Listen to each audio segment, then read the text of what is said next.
Rain swept across the skyline of Manhattan, painting the glass towers with streaks of silver. Inside the ballroom of the Kingswell Foundation, charity gala laughter clinked against champagne flutes, a perfect portrait of power and vanity. Amanda Carter stood at the edge of the crowd, adjusting the silver tray in her trembling hands. She was a waitress for the night, working double shifts to pay her mother's hospital bills and finish her design degree. The scent of perfume and money hung thick in the air. It was a world that did not see her except when they wanted a refill. Across the hall, flashes from the press cameras burst like lightning as Alexander Wolf entered. He was the name whispered in every boardroom, a self-made billionaire whose empire stretched from real estate to renewable energy. Tonight he was supposed to smile, for the donors shake a few hands and leave. But his expression was carved in marble. Since his fiancée's death 3 years ago, tabloids called him the Abstinent Billionaire, a man untouched by scandal or affection. Alexander hated these events. To him, they were cages of light filled with liars in tuxedos. Yet his grandmother insisted he attend, reminding him that appearances were currency. So he stayed cold and impeccable, unaware that fate was watching from across the room in the eyes of a tired waitress. Near midnight, the noise thickened. Amanda's coworker, Taylor, slid up beside her, grinning. "You know that's Wolf, right? The billionaire who doesn't touch women. Think he'll tip big?" Amanda laughed softly. "He doesn't even see us." Taylor's smirk shifted. Maybe he will tonight. She slipped a glass of wine onto Amanda's tray. "Table 12, VIP only. Make sure he gets it." Amanda hesitated, but followed orders. When she approached the table, the crowd pulsed. Someone bumped into her, and the glass spilled slightly. She apologized quickly, cheeks burning, unaware that Taylor's eyes followed from the corner her phone recording. The next moments blurred. Someone shouted near the bar about a stolen laptop. Guests panicked, security moved in, and Amanda found herself shoved toward the balcony doors amid the commotion. The rain hit her face like cold needles as she stumbled backward. Her heel caught on the marble edge. A hand seized her wrist. Alexander's voice cut through the chaos, low and sharp. "Got you." For a second, the world narrowed to his eyes, gray, stormy, and too close. He pulled her in, steadying her trembling body against his chest. Her breath hitched. "Thank you," she whispered. He only nodded, glancing at the chaos inside. "Stay here until it's over." Lightning flashed behind them. Thunder rolled like applause. Amanda stood drenched, shivering, clutching the railing. Alexander took off his jacket and placed it over her shoulders without a word. She smelled rain whiskey and cedarwood. "You should go inside," she murmured. "You'll get soaked." "I've been through worse storms," he replied quietly. A pause settled, heavy yet gentle. The music inside resumed muffled and distant. Alexander looked at her, truly looked as if realizing she was not part of his glittering world. "What's your name, Amanda?" she said softly. "Amanda Carter." He repeated it once, as if testing the sound. "I'm Alexander." She smiled faintly. "I know." He almost smiled back. But before either could speak, Taylor appeared at the doorway, pretending concern while secretly filming. "Amanda, they're asking for you downstairs. Something about the spilled wine." Amanda turned quickly. "I'll be right back."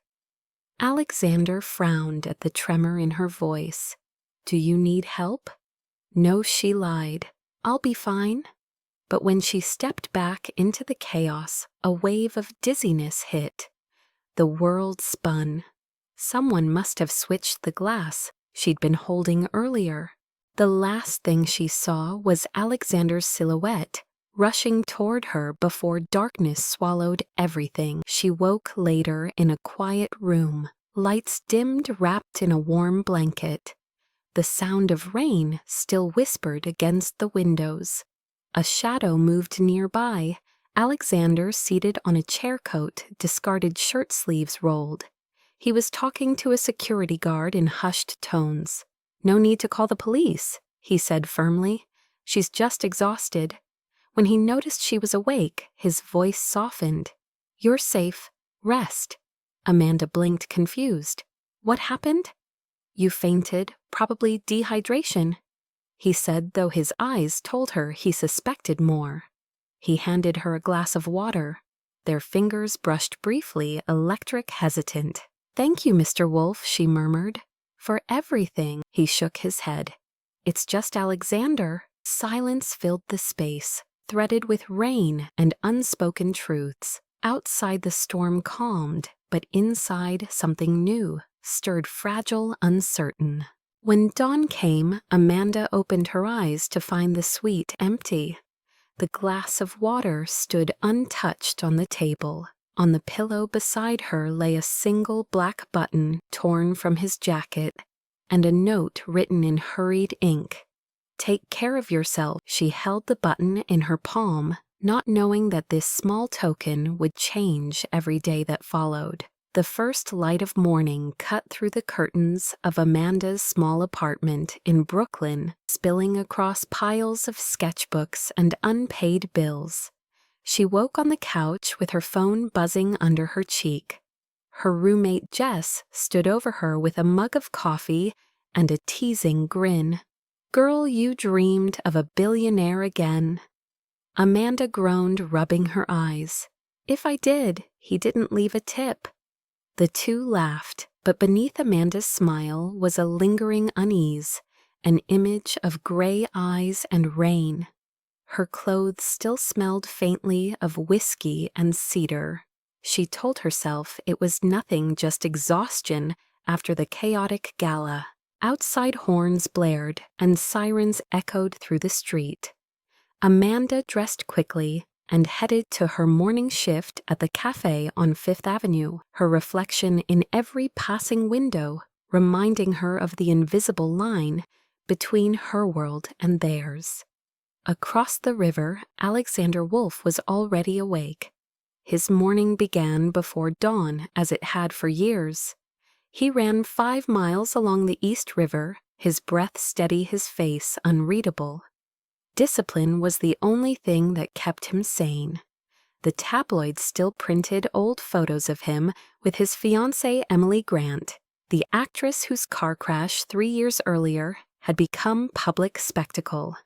He stopped reading about it long ago, but the guilt lived in his spine. After the run came black coffee protein silence, then work. Kingswell Tower rose over Midtown like a blade. His office was glass and steel, sunlight cutting across the polished floor. "Sir," said Felix, his assistant, "we received reports about last night's incident." One of the staff spiked a guest's drink. Security handled it quietly. Alexander's jaw tightened. Was anyone hurt? "No permanent damage," Felix said. "The board wants to issue a statement before the press does." "Do it," Alexander replied, "and fire whoever was responsible."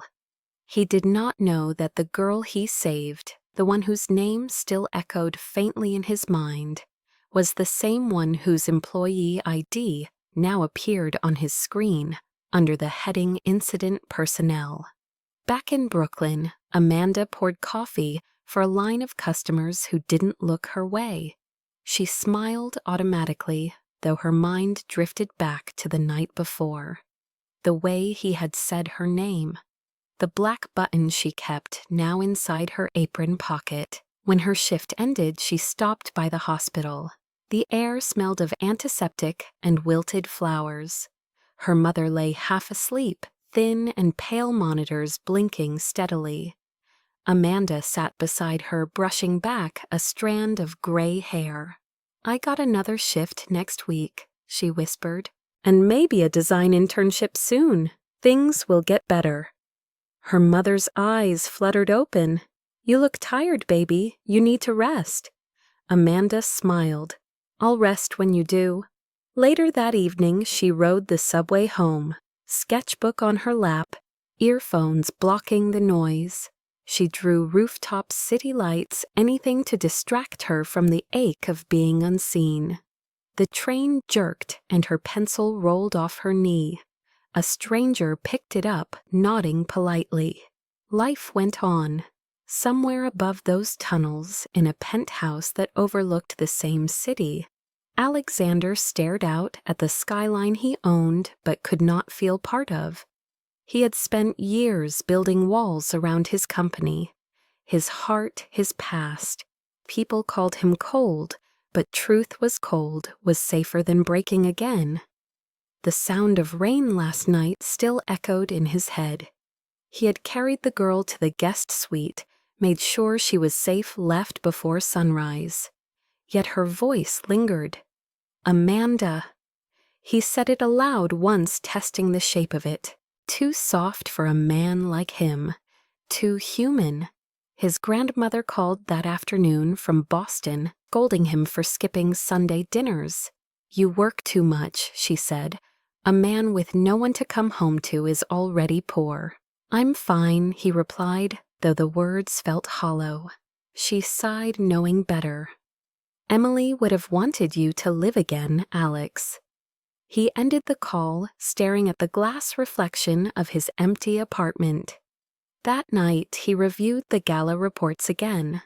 The footage showed confusion, spilled wine, someone falling near the balcony, but the angles were unclear. He paused at a frame where a woman in a soaked uniform looked up at him, eyes wide, vulnerable, and strong at once. He didn't zoom in, didn't save the image, but it stayed with him anyway. In Brooklyn, rain returned. Amanda curled on the couch, sketching under the flickering lamp. Outside, thunder rolled across the East River, echoing the same sound that had marked their meeting.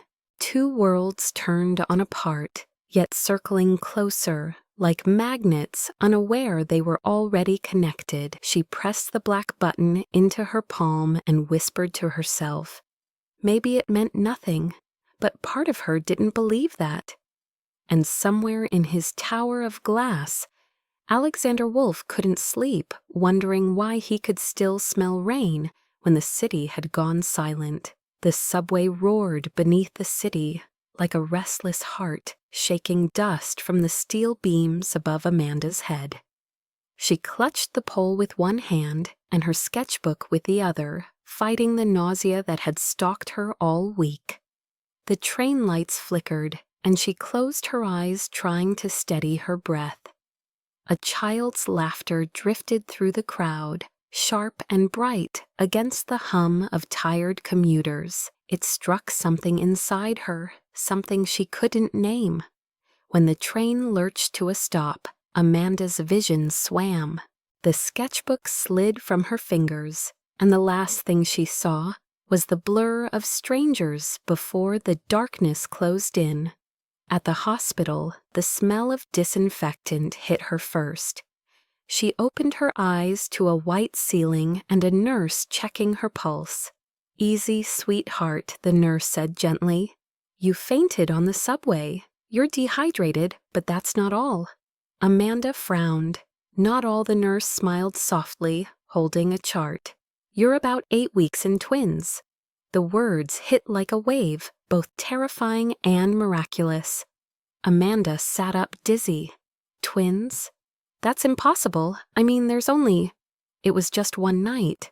Her voice cracked. The nurse rested a hand on her shoulder. Life doesn't always wait for plans. Amanda stared at the monitor, at the soft rhythm that wasn't her own. 2 tiny heartbeats flickered on the screen, like whispers of light. She bit her lip to keep from crying. Do I have to tell him? The nurse hesitated. That depends on who he is. But you're not alone, okay? You'll figure it out. Later, walking out into the rain, Amanda clutched the envelope with her test results as if it might disappear. The city lights blurred into halos of gold and red. Every sound felt too loud, every face too indifferent. She took the long way home, crossing the Manhattan Bridge, staring down at the dark river that had seen too many secrets. Twins, she whispered into the wind, and her voice broke. In her apartment, Jess waited with takeout and a blanket. "You look like death," she said, half joking. "What happened?" Amanda sank onto the couch, unable to form words. When she finally spoke, it came out small. "I'm pregnant." Jess froze, then sat beside her. "Okay, wow. Are you sure?" Amanda handed her the papers. Jess scanned them and let out a low whistle. "And it's his, it has to be. There's no one else." Amanda rubbed her arms, as if trying to wipe off the guilt. "He doesn't even know who I am. I was just a waitress at his party." Jess tilted her head. Amanda billionaires don't have one-night stands with waitresses. Apparently they do. Silence hung between them. Jess finally said, "You could reach out. Tell him." Amanda shook her head fiercely. "No, he'd think I'm trying to trap him. I won't be that girl." She forced a smile that didn't reach her eyes. "I'll handle it myself." Across the city, Alexander sat alone in his penthouse. His desk littered with reports he couldn't focus on. The skyline glittered beneath him, a map of every empire he'd built and every feeling he'd buried. He poured a glass of scotch but didn't drink it. Instead, he turned on the TV, searching for noise that wasn't in his head. The late-night art segment flickered to life. A street artist from Brooklyn was gaining attention for her murals of mothers and children painted on abandoned walls. The reporter mentioned her name once, Amanda Carter. 24 uses recycled paint to depict resilience and love in urban spaces. Alexander's hand froze on the remote. The screen showed a woman with auburn hair, pulled back eyes tired, yet bright, standing beside a mural of a woman holding two glowing orbs of light. His pulse stumbled. Amanda Carter, the same name that had haunted him since that night. He leaned forward, studying her smile, the way she touched the paint as if it were alive. Something inside him shifted, a memory, a scent, a heartbeat he couldn't explain. He turned off the TV, but the silence screamed louder. In Brooklyn, Amanda lay awake, staring at the ceiling. She had placed her hand over her stomach without realizing it. The city buzzed outside, indifferent as ever. She whispered to the dark, "I don't know how to do this." Tears rolled silently down her cheeks. The clock ticked past 2. In another part of the city, Alexander stood by his window, unable to shake the image of her face. For the first time in years, he couldn't bring himself to return to bed. The rain had started again, soft and steady. He pressed a hand against the cold glass and thought he smelled the faint trace of jasmine, the same scent that had clung to her that night. Neither of them knew that their lives were already shifting toward each other again, drawn by something neither time nor distance could undo. The city slept, but somewhere beneath the hum of traffic, 2 heartbeats whispered their existence, tiny and defiant, promising that what began as a mistake might yet become something extraordinary. The morning sun broke through the haze over Manhattan as Amanda adjusted her blazer. In front of the glass doors of Wolf Design and Development, the name shimmered in silver letters above her head, the kind of logo that looked untouchable. She clutched her portfolio to her chest, feeling her heart pound beneath it. Jess had insisted she apply, saying her street art pieces could impress a modern firm. Amanda had laughed then, but now she stood here trembling. knowing the internship could mean rent medicine for her mother and a future for her unborn twins. She took a deep breath and stepped inside. The lobby was vast, all marble and glass, with an art installation of suspended lights that looked like stars caught mid-fall. Every step echoed. Behind the reception desk, a woman with a sharp bob and colder smile looked up. "Appointment Amanda Carter, 10:30, internship interview," Amanda said, forcing her voice steady. The receptionist's eyes flicked from her thrift store shoes to the faint paint stain near her cuff. "Take the elevator to 28, Human Resources." The elevator ride felt endless, her reflection in the mirrored walls pale and nervous.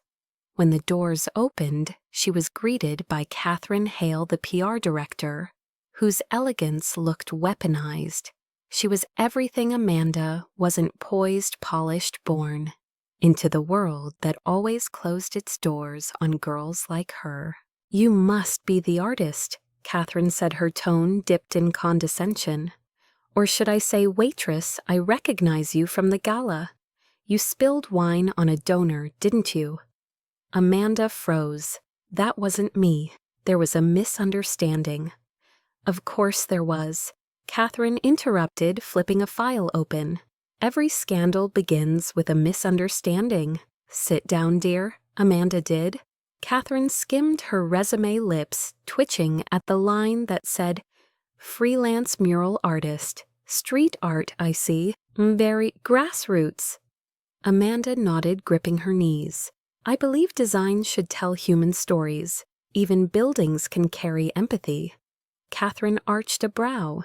How poetic. Unfortunately, empathy doesn't sell penthouses. Before Amanda could respond, the glass door opened. The air shifted. Alexander Wolfe walked in his presence, drawing every molecule of attention like gravity. His suit was charcoal perfectly cut, but his eyes looked sharper than any fabric could soften.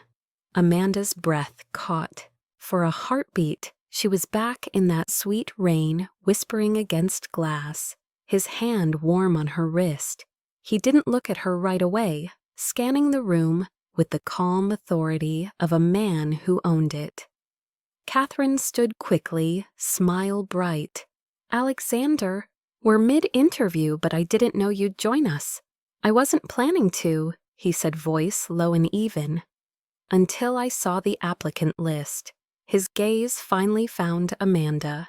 Recognition flickered there, a pause too long to hide. "Amanda Carter," he said almost to himself. She stood, her pulse roaring in her ears. "Mr. Wolfe." His eyes narrowed slightly. "We've met before." It wasn't a question. Catherine looked between them, sensing a thread she didn't understand. "You know each other." "Briefly," he said. "During the gala." "Oh," Catherine said, smile tightening. "The waitress." Amanda straightened her shoulders, refusing to shrink. "Yes, I worked that night, and I'm here for the design internship. My portfolio's ready if you'd like to see it." Alexander gestured. "Show me." She opened her folder, revealing sketches of sustainable community spaces. Warm tones, open courtyards walls, painted with stories of families' laughter light. He studied each page in silence. "You designed this, yes?" she said softly. "It's called Haven. It's meant to remind people that beauty isn't just for those who can afford it." For a moment, something unspoken passed between them, respect maybe, or recognition of pain turned into art. Catherine broke it with a scoff. "Idealistic but unrealistic. Our clients prefer exclusivity over empathy." Alexander didn't look away from the sketches. Maybe they shouldn't. Catherine blinked. "Excuse me." He closed the folder carefully and looked up. "You got the internship, Ms. Carter." Amanda froze. What Catherine's composure cracked. "Alexander, you can't be serious. We have a selection process. And I just made a selection." He handed Amanda her folder, their fingers brushing. Start Monday. Catherine forced a smile that didn't reach her eyes. As you wish, sir. When Amanda left the office, her legs shook. She barely made it into the elevator before exhaling the breath she'd been holding. Downstairs, she stepped into sunlight, blinking like someone who'd just escaped a dream she didn't understand. Inside the glass tower, Catherine shut the door behind her and turned toward Alexander. You know this girl I said we've met? He replied calmly. That's all? Catherine crossed her arms. I hope that's true, because if she's the same waitress from the gala, the one involved in the drink incident, HR will want answers. He looked up, tone steady but final. Then they can ask me. When she left, Alexander leaned back, staring at the city beyond the window. He remembered her trembling hand holding a glass, the way she'd said thank you, as if no one had ever meant it before. He told himself hiring her was just fairness, nothing more. But as he watched her cross the street below sunlight catching her hair, he knew that was a lie. Later that night, Amanda sat at the diner near her apartment sketchbook, open beside a half-eaten slice of pie. Her phone buzzed with Jess's message, "Did you get it?" She smiled for the first time all day. "I did," she whispered. "I really did." But her hand drifted to her stomach, the reality pressing close. 2 heartbeats, 2 futures, 1 man who didn't know. And somewhere across the city, Alexander poured another cup of coffee. He wouldn't drink, staring at the button he'd found in his drawer, the same one missing from his jacket since that night. He turned it between his fingers and murmured Amanda Carter. Her name felt less like a memory now and more like the beginning of something neither of them could stop. Amanda's first day at Wolf Design began with her palms sweating through her sleeves and her heartbeat echoing in her ears like a drum she couldn't silence. She stepped into the glass office, her reflection following her across every polished surface. The view from the 30th floor made her dizzy. The whole of Manhattan spread beneath her like a map she didn't belong to. Catherine Hale greeted her with a smile that didn't reach her eyes. "You're early," she said. Ambition or nerves? Amanda smiled politely. Both, probably. Catherine's heels clicked against the marble as she walked her through the floor. This company thrives on precision. Emotions are a luxury. Remember that. Amanda nodded, but thought of the 2 heartbeats inside her, their tiny defiance pulsing against the silence of her fear. By noon, she was buried in drafting software and coffee stains. The team assigned her a design project, a conceptual model for a new community housing plan in Brooklyn. She named it Haven like her earlier sketch. When she presented her initial idea in the afternoon, some engineers chuckled at her optimism. Affordable housing with art therapy walls, one muttered. Amanda smiled steady, because people need beauty the most when they can afford it the least. The room quieted. From across the glass wall, Alexander Wolf had been observing. He didn't step in, just watched the way her hands moved when she spoke, the quiet conviction that reminded him of something he'd forgotten he could feel. That evening, as most employees packed up, Amanda stayed behind to finish the renderings. A soft click echoed behind her.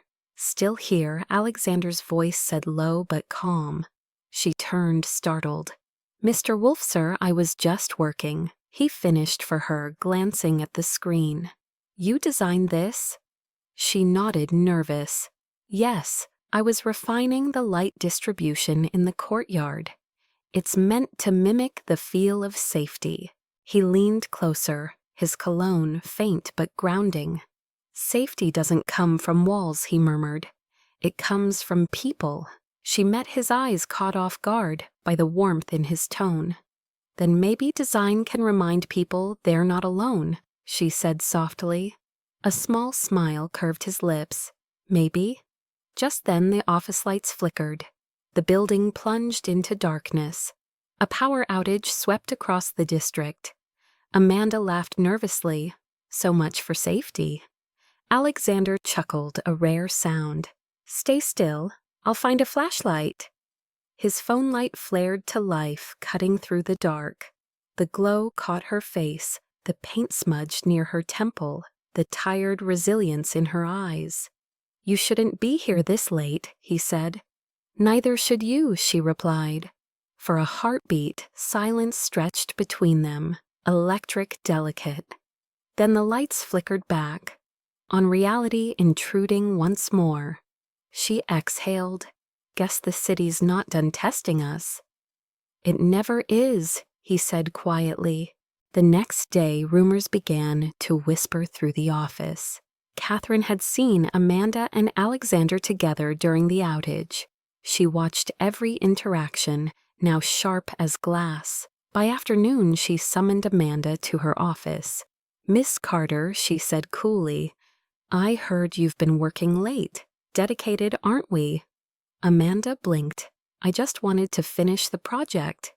Of course, Catherine said, though I must warn you, proximity to power can be misinterpreted.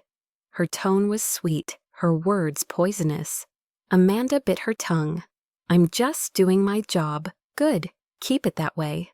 As Amanda left, Catherine opened her tablet, scrolling through a photo sent anonymously Amanda, entering the penthouse level of Wolf Tower. The timestamp was real. The context wasn't. That evening, Alexander called Amanda to his private floor, not for scandal, but for work. I want you to finish your designs here, he said. The studio has better equipment. She hesitated. Isn't that unusual? So is talent, he said simply. The penthouse studio was unlike anything she'd seen. Wide windows, soft jazz, humming from hidden speakers, sketches pinned to the walls. It didn't feel like an office. It felt like a person's heart translated into space. You did these, she asked, pointing to a model of a playground overlooking the Hudson. Before Emily died, he said quietly. She believed architecture could heal people. I stopped believing that when she was gone. Amanda looked at him, her voice gentle. Then maybe it's time to believe again. Their eyes met, and something fragile shifted between them. Something neither wanted to name yet. For the first time in years, Alexander laughed when she teased him about his over-organized desk. I haven't laughed in years, he admitted softly. Then I'll make sure you don't forget how she said. Outside the sky turned indigo and lightning shimmered in the distance. The storm rolled in without warning. Rain hammered the glass like applause. Alexander moved closer, his voice barely audible over the thunder. You should stay until it passes. She nodded, trying not to notice how close he stood. The air thickened.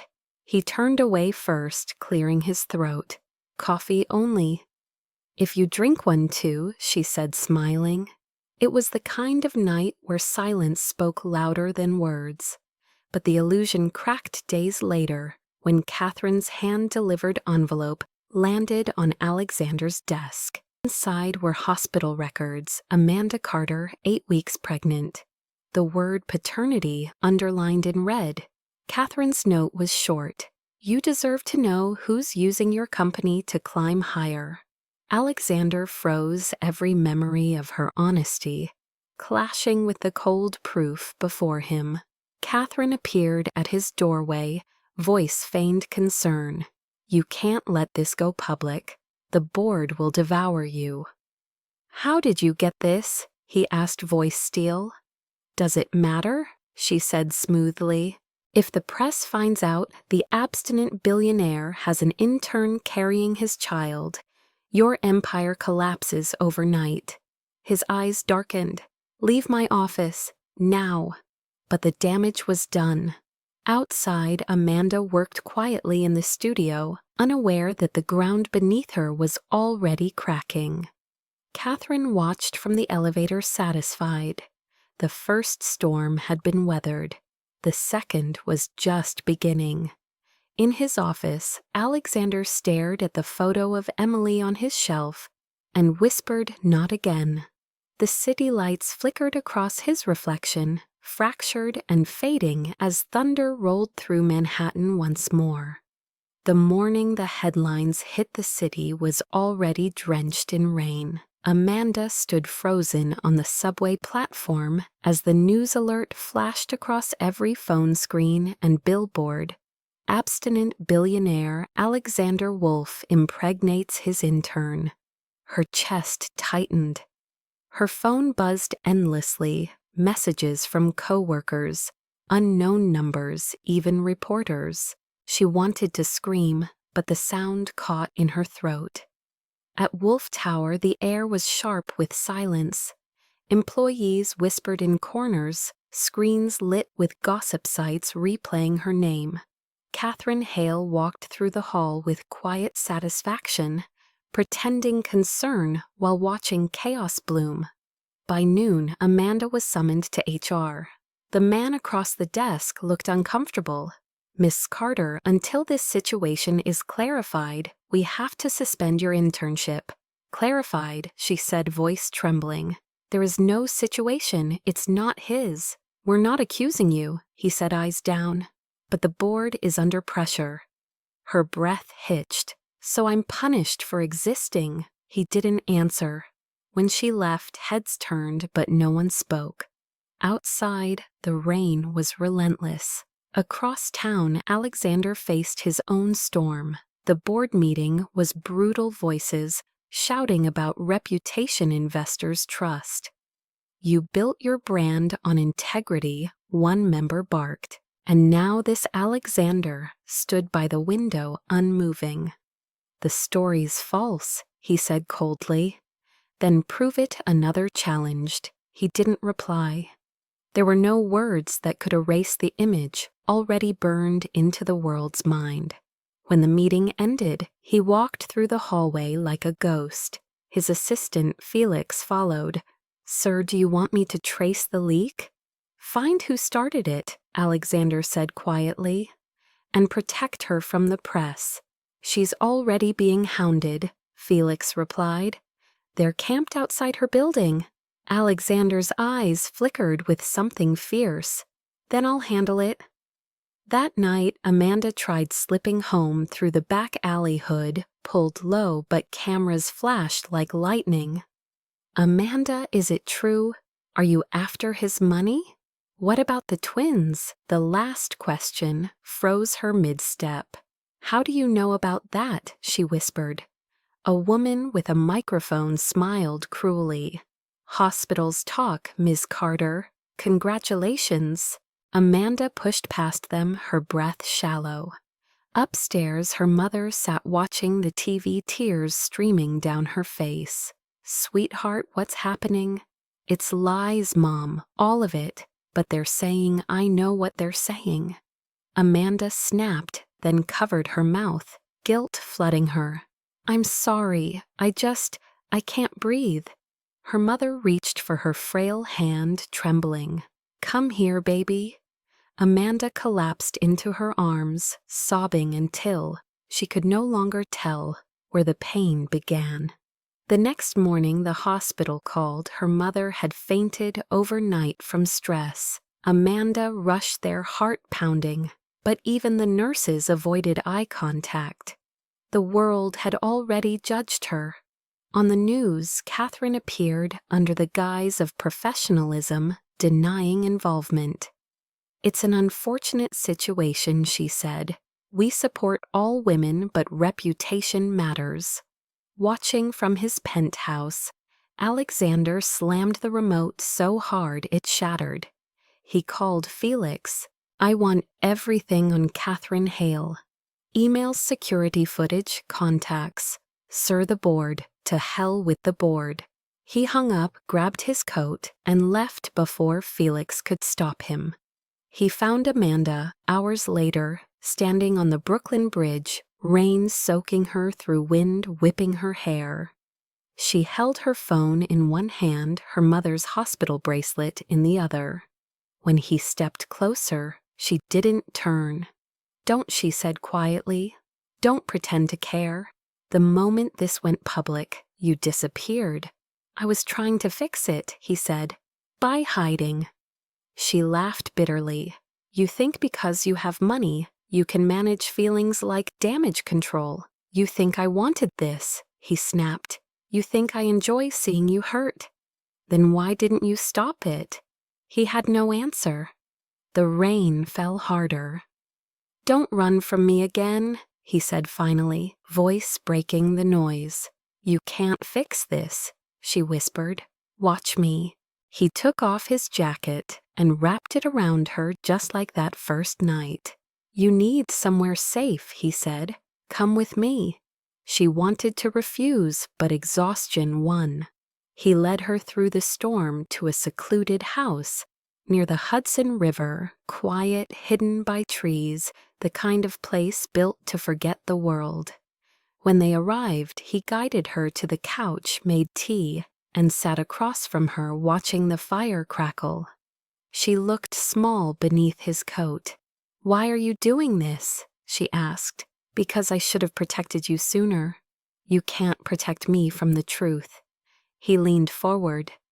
"Then let me protect you from the lies." She looked up, eyes red but steady. "The babies, I don't care whose they are," he said softly. "They're yours. That's enough." Her lip trembled, tears spilling silently. For the first time since the storm began, she let herself believe she wasn't completely alone. He stayed awake all night, watching her sleep on the couch, listening to the rain ease against the glass. The next morning, sunlight slipped through the curtains like a fragile truce. In that quiet moment, Alexander Wolfe realized something had changed. He was no longer the man afraid of feeling. He was the man who finally did. The morning air by the Hudson was crisp and still a fragile calm after weeks of chaos. Amanda woke to the sound of waves brushing the shore. Outside the window, the scent of coffee drifting through the open door. She blinked at the unfamiliar ceiling before remembering Alexander had brought her here to his river house, far from the noise and judgment of the city. For the first time in days, she'd slept without waking in panic. When she walked into the kitchen, Alexander stood by the counter, sleeves rolled, stirring 2 cups of coffee, like he'd been doing it all his life. "Morning," he said softly. She hesitated. "You don't have to, I wanted to," he interrupted gently. "You've done enough surviving. Let me do something for once."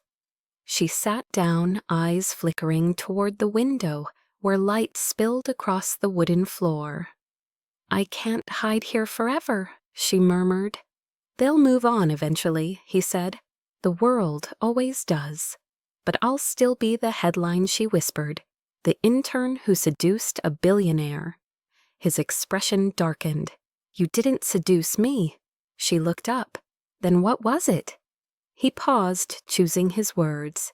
It was 2 people who forgot how lonely they were. Amanda swallowed hard, unsure how to reply. The silence between them felt like a wound and a balm at once. That afternoon, Felix arrived with a tablet full of reports. "We found something," he said grimly. Alexander motioned him inside the study. Amanda stayed by the fireplace, hands clasped. She could hear fragments of conversation, words like "video set up Catherine." When Alexander returned, his face was carved in steel. "I need to show you something," he said. He played the footage security camera clips from the gala. In the dim glow of the balcony, Amanda stumbled a man's shadow, behind her a glass slipping from her hand. Then Alexander appeared, catching her as she fell. The next frame showed Catherine near the bar, speaking to a stranger who discreetly dropped a vial into a drink. Amanda's voice caught. That's the same glass she gave me." Alexander nodded. "She wanted to embarrass you. Or worse. When she saw me take you away, she flipped the story before the truth could." He switched the clip to the next scene, Catherine whispering to a tabloid journalist, the first seed of the scandal being planted.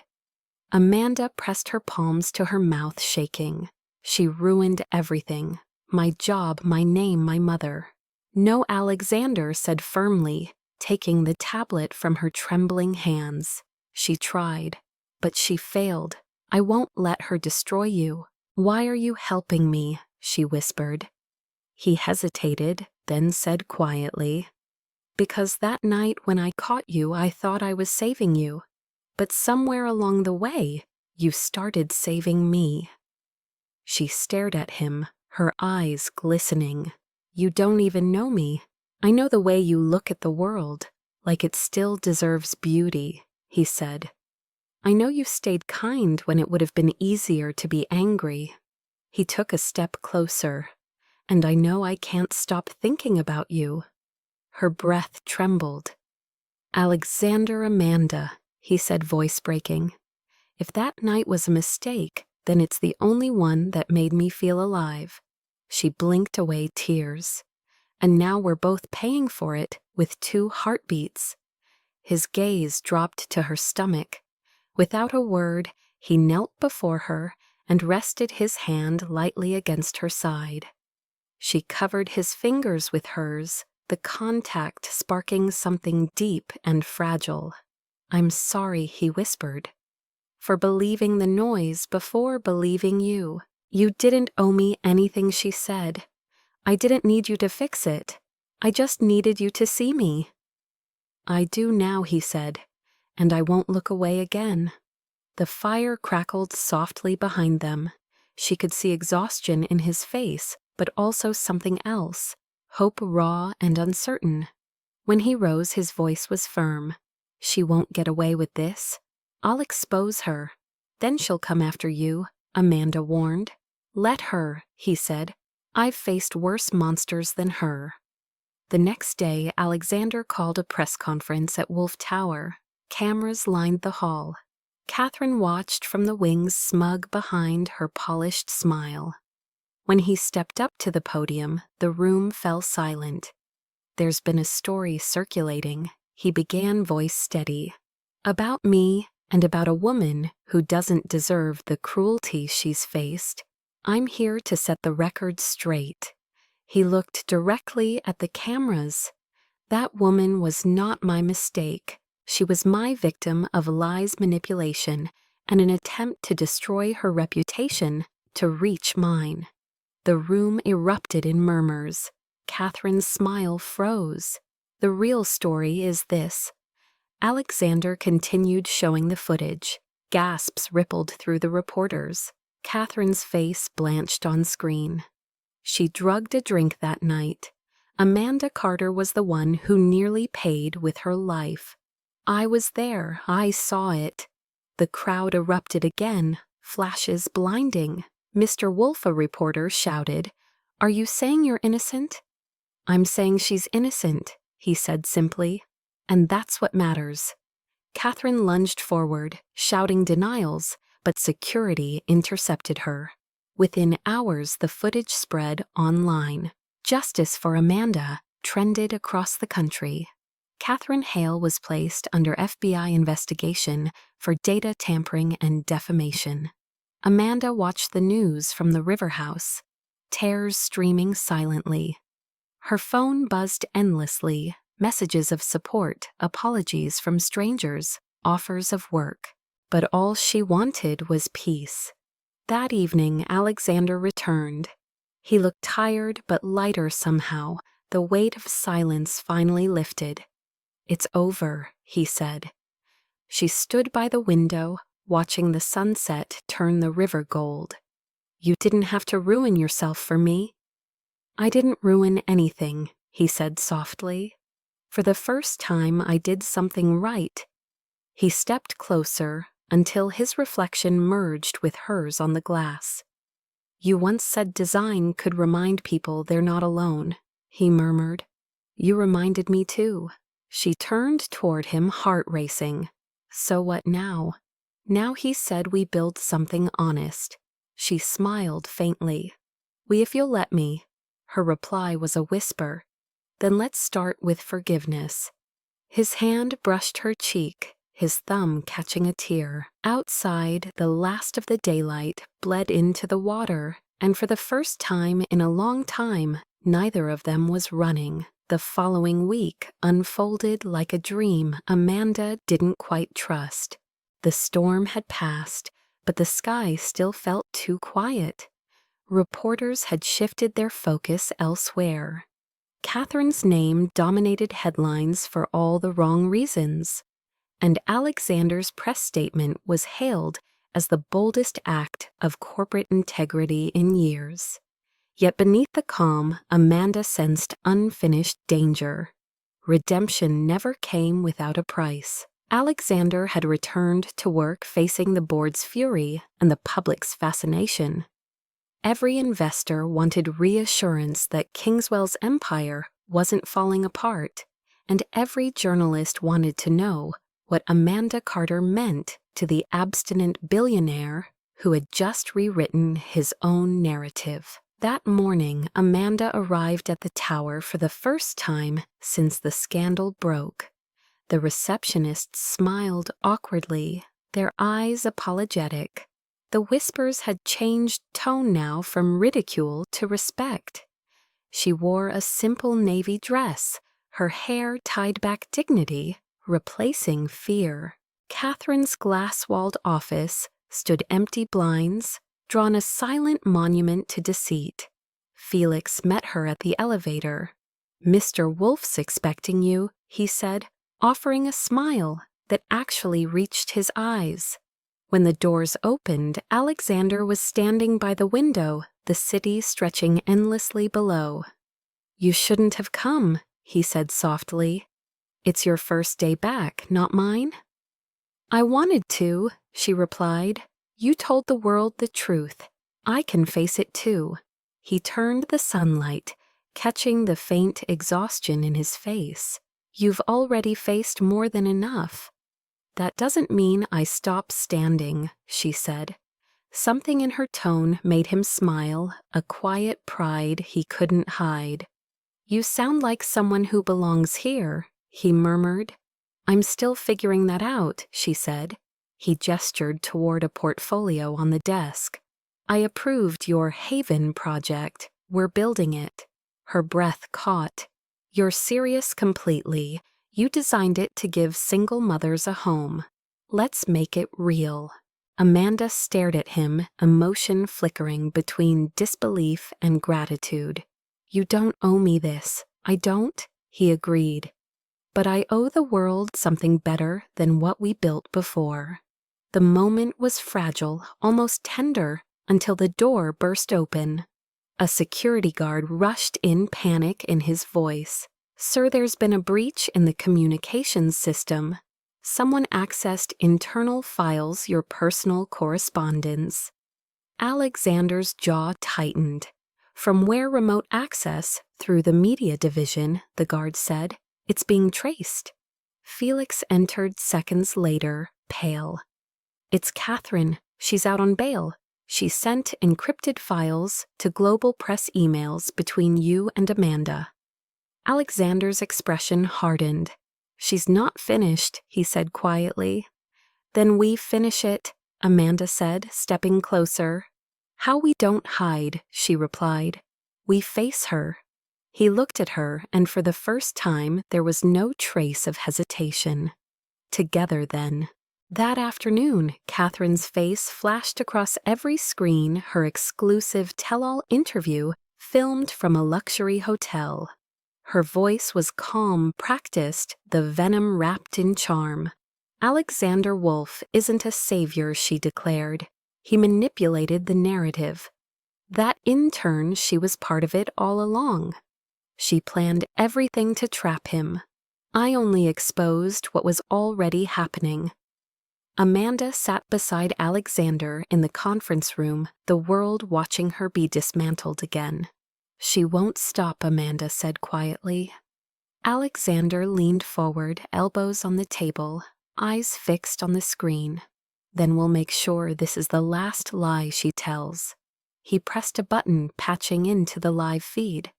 Catherine's screen flickered. His face appeared beside hers, calm and devastatingly composed. "Hello, Catherine," he said. Her poise cracked for a fraction of a second. "Still broadcasting lies, I see." "Alexander," she spat. "You think you can humiliate me on national television?" "No," he said simply. "You did that yourself." He signaled Felix, who projected security footage, onto the shared feed recordings of Catherine meeting the journalist before the gala wiring money to a tabloid agency, and most damning of all, planting the drug in Amanda's drink. The world watched the truth unfold in real time. Catherine froze the color, draining from her face. "This is illegal," she stammered. "No, Catherine," he said. "This is justice." Within minutes, the feed was cut. The broadcast stations scrambled to verify the footage, and by evening, the FBI confirmed new charges.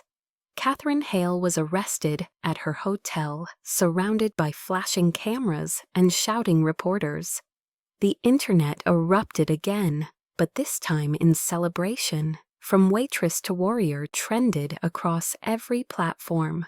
Amanda's name became a symbol of resilience. Her mural of mothers and children painted onto the company's main lobby wall as a tribute. That night, Alexander found her on the rooftop garden of Wolf Tower, gazing out at the skyline. The wind played with her hair, carrying the scent of rain from the river. "You changed the story," she said quietly. "No," he replied. "You did. You risked everything," she whispered. "Reputation, power. They were worth nothing before you," he said. "You gave them meaning." She turned to him, eyes glistening. "So what happens now?" "Now," he said, "we build your haven. And maybe when the world stops talking, we start living." She laughed softly, the sound catching in the night air. "You sound like a man who's forgiven himself." "Not yet," he said. "But maybe I'm learning how." Below them, the city pulsed with light, unaware of the quiet transformation taking place above. Alexander reached for her hand fingers, intertwining with hers. "You once told me design could remind people they're not alone," he murmured. "You were right, but it's not just design, it's you." Amanda squeezed his hand gently. "Then let's make sure no one forgets what truth looks like." In that moment, surrounded by the hum of the city, two people who had lost everything found something far greater justice, hard-won and fragile but real. The scandal that had once defined them now served as the foundation of something new. And as dawn began to rise, washing Manhattan in gold, Alexander Wolf finally smiled. Not as a billionaire, not as a man haunted by loss, but as someone free. A full year had passed since the storm that nearly destroyed both their lives, but the echoes of it still lingered in every headline, every whisper, every quiet glance exchanged between them in the halls of Wolf Design. Amanda had long since stopped being just the intern. She was now the heart of the company's new foundation, the Carter Initiative, a project born from scandal and rebuilt with compassion.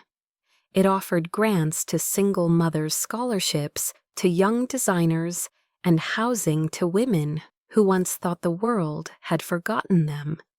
Yet despite all she had built, Amanda Carter's life had changed most in ways she couldn't have predicted. The day she gave birth to her twins, two tiny boys with Alexander's gray eyes and her stubborn chin, was the day she stopped feeling like a headline and started feeling like home. She named them Luke and Noah. They came into the world on a rainy April morning, the same soft rain that had fallen the night she first met him. Alexander had been there silent beside her hospital bed, hand clasped around hers, eyes full of something he could barely say out loud. When the babies cried for the first time, he had turned away for a second, hiding the tears that fell despite himself. He hadn't cried in years. Now he did. But as months passed, life between them became a balancing act between gratitude and fear. Alexander visited every day, bringing warmth and gifts and protection, but also a distance Amanda couldn't name. He never said the words she needed to hear, never crossed that final threshold between duty and desire. She knew he loved the children. She wasn't sure if he loved her. One evening in early spring, she found him on the balcony of their Manhattan apartment, the skyline glowing beneath a soft pink sunset. "You're home early," she said, holding a sleepy Noah against her shoulder. Alexander turned a rare softness in his eyes. "I couldn't focus today. Every time I looked at my desk, I kept thinking about this moment." "Which moment? This one?" he said quietly, watching her sway the baby. "You look like peace." She smiled faintly. "That's a dangerous word for a man like you." "Maybe I'm ready for dangerous," he murmured. The baby stirred, and she pressed her cheek to his head. "They're growing too fast," she whispered. "Yesterday, Luke tried to climb out of the crib. He's his mother's son," Alexander said, smiling. "Already breaking boundaries." Amanda looked at him, her heart catching at the way his smile softened the hard edges of his face. "Alexander," she said after a moment, "there's something I've been meaning to ask. Why do you still live in 2 places? You're here half the week, at the penthouse the rest. Are you still running from something?" His expression shifted, the light in his eyes fading. "Maybe from myself, or from me?" she asked. Silence stretched. "You don't owe us anything," she said softly. "Not me, not the twins. You already gave us more than enough." He looked away, his voice low. "That's not true." "Then what are you afraid of?" "That I'll fail you," he said finally, "like I failed everyone else." Amanda stepped closer, the baby asleep, now his tiny breaths between them. "You haven't failed me," she said. "You just haven't chosen me." His eyes snapped back to hers, sharp and aching. "Is that what you think this is? That I haven't chosen you?" "You've chosen to protect me," she said, "to support me, but not to love me out loud." He didn't speak for a long moment. Then, as if the truth broke loose, he whispered, "I do love you, more than I've ever loved anything. That's why I can't ruin it." "You can't ruin what was never perfect to begin with," she said, voice trembling. "We're not a fairy tale, Alexander. We're a story that fought to exist." He turned toward her, then stepping close enough to smell the faint trace of jasmine in her hair. "You think I don't want to be the man who stands beside you? Every day I wake up and tell myself you deserve someone simpler, someone unbroken. But I chose you," she whispered. "I chose the broken man who still believes in beauty." His throat tightened. He wanted to speak, but emotion strangled the words. Instead, he took Noah from her arms, holding the baby carefully against his chest, his voice cracking. "I look at them and I see everything I thought I'd lost. A reason, a future, a family." Amanda's eyes filled. "Then stop hiding behind fear. Love them, love me, not in secret, in daylight." The baby stirred again, and he kissed his small forehead before looking back at her. "You deserve more than a man haunted by ghosts. I deserve the man who fought through them to reach me," she said. He laughed softly, a sound laced with pain and hope. "You always know what to say, because I've been waiting for you to listen." Later that night, he sat alone in the living room after putting the babies to bed, staring at the skyline.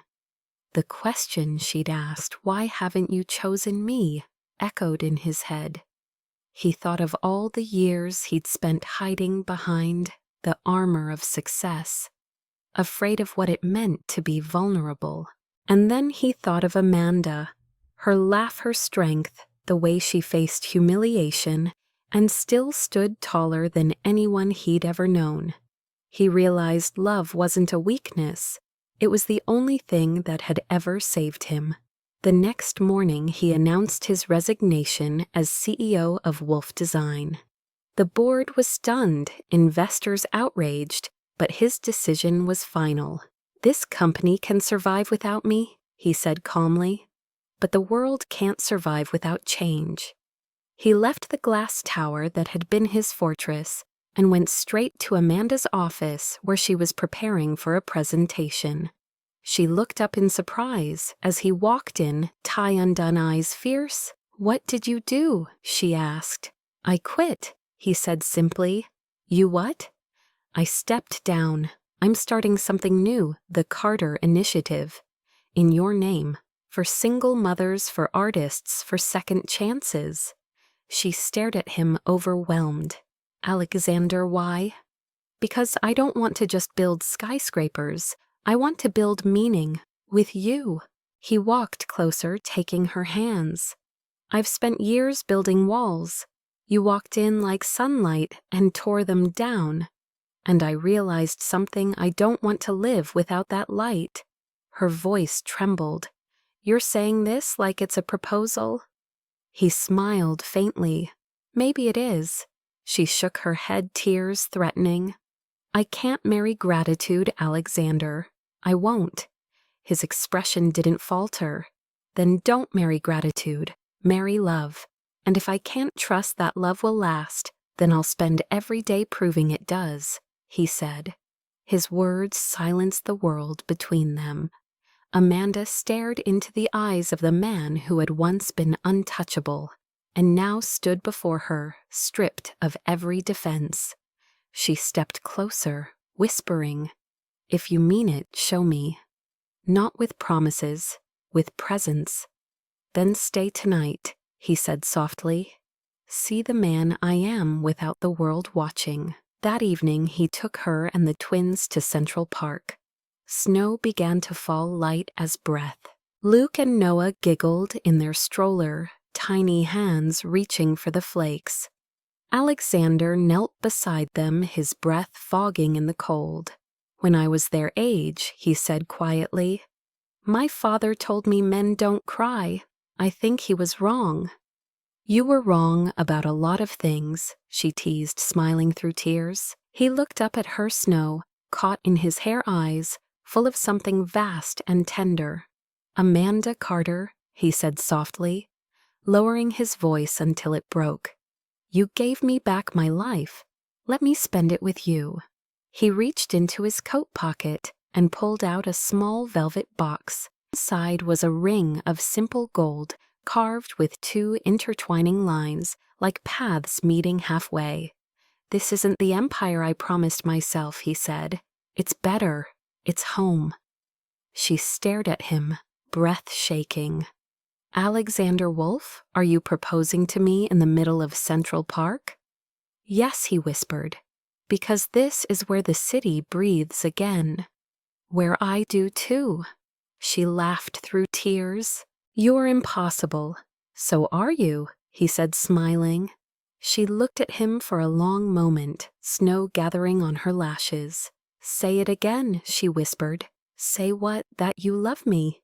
He stood brushing snow from his coat and cupped her face in his hands. "I love you, Amanda, not because you saved me, but because you made me want to be saved." Her tears fell freely, now mingling with the snow. "Then keep me as your light," she said. "No." He whispered, his breath trembling against her forehead. "You're the sunrise." As their lips met beneath the falling snow, the city blurred around them, noise fading, lights glowing, time holding still. Somewhere nearby, Luke and Noah squealed with laughter. The sound pure and endless, the sound of a future built not on scandal, but on love. 2 years later, the sea outside their home in Maine shimmered beneath a golden sunrise, soft waves whispering against the shore. Amanda sat on the porch, a brush in her hand, her easel catching the morning light. The smell of salt and coffee drifted through the air, mingling with laughter that came from inside the house. Alexander's voice followed warm teasing as he tried to convince Luke and Noah that pancakes didn't cook themselves. "Daddy, you flipped it too hard." Noah shouted, his giggle ringing through the open window. "Then you better tell Mommy she needs to repaint my breakfast," Alexander replied. Amanda smiled, her heart full. The world had once known her as the scandal, the intern, the mistake. Now she was simply Amanda Wolf, artist, mother, wife. The sea breeze brushed through her hair as she looked at the painting before her. It was called Second Chances.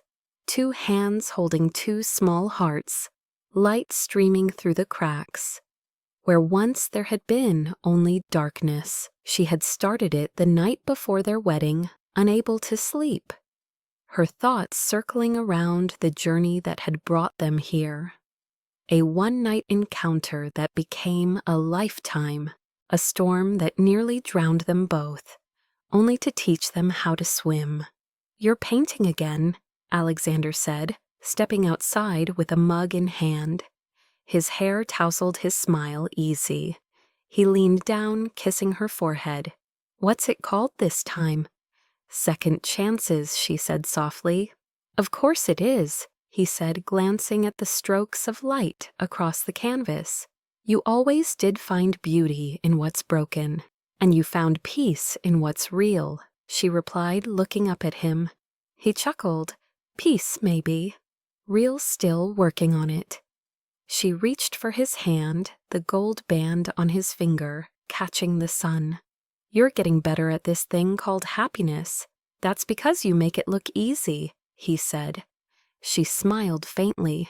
"It wasn't easy. It was earned." Behind them, Luke and Noah burst onto the porch, tiny feet pounding against the wood, their giggles endless. "Mommy, Daddy, come see the crab we found," Noah shouted. Alexander scooped one boy into each arm, pretending to stagger under their weight.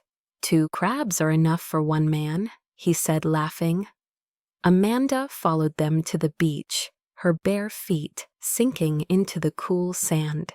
The horizon stretched wide and endless, the same sea that had once taken so much from Alexander, the sea that now gave everything back. He set the boys down, watching them run to the water's edge, their reflections shimmering in the tide pools. "I used to think life ended the moment control was lost," he said quietly, eyes on the waves. "But it started the day I met you." Amanda turned toward him. "You mean the day you pulled me off a balcony?" "Exactly," he said, grinning. "Best mistake I ever made." She laughed, brushing her hair from her face. "Do you ever miss the city?" "Sometimes," he admitted. "The noise, the chaos, the illusion of importance. But then I look at this." He gestured at the boys, the sea, her, and his voice softened. "And I realize I traded skyscrapers for a skyline that breathes."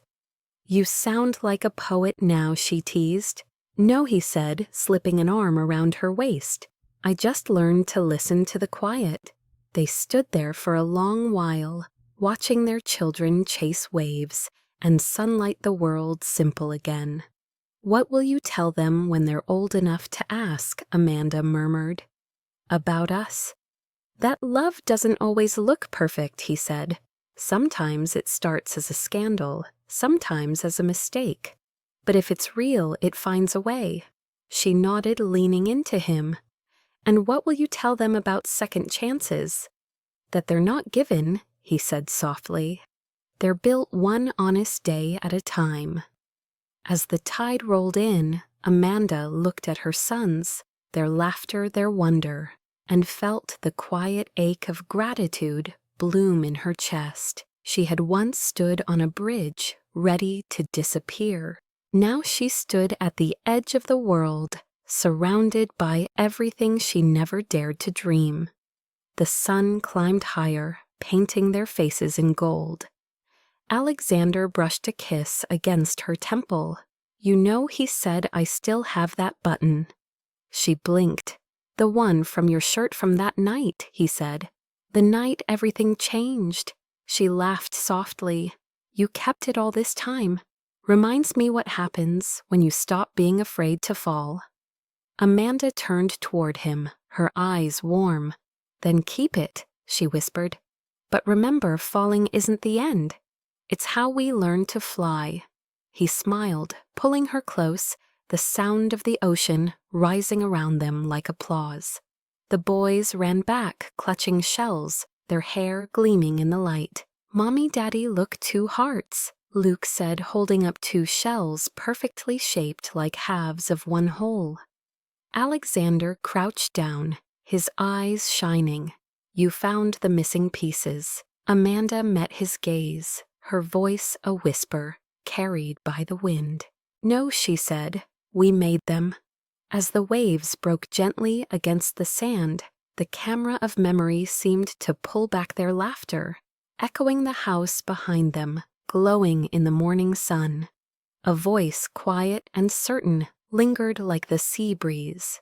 He once believed love was a liability, till she made it his greatest asset. The screen would fade to light, and in that light lived everything they had fought for: love, forgiveness, family, and the simple truth that no matter how far you fall, there is always a place where light lives. When the last frame fades and the sound of waves still echoes in your heart, take a deep breath and let this story linger for just a little longer, because somewhere inside all of us, there's an Amanda who once thought she wasn't enough, who stood in the rain with trembling hands and whispered, "I can't do this."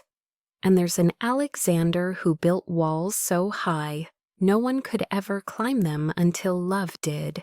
Their story isn't just about a billionaire and a poor girl. It's about the moment 2 broken people stopped running from themselves and started believing that love, the real kind, isn't found in perfection. It's found in persistence. Maybe tonight, as you sit watching the glow of your screen, you'll think of someone you once walked away from. Or maybe you'll remember the version of yourself who still waits to be forgiven. Let this story remind you that redemption isn't a destination. It's a decision you make every day to keep loving even when the world says you shouldn't, to choose kindness over pride, and to open the door when someone knocks in the middle of your storm.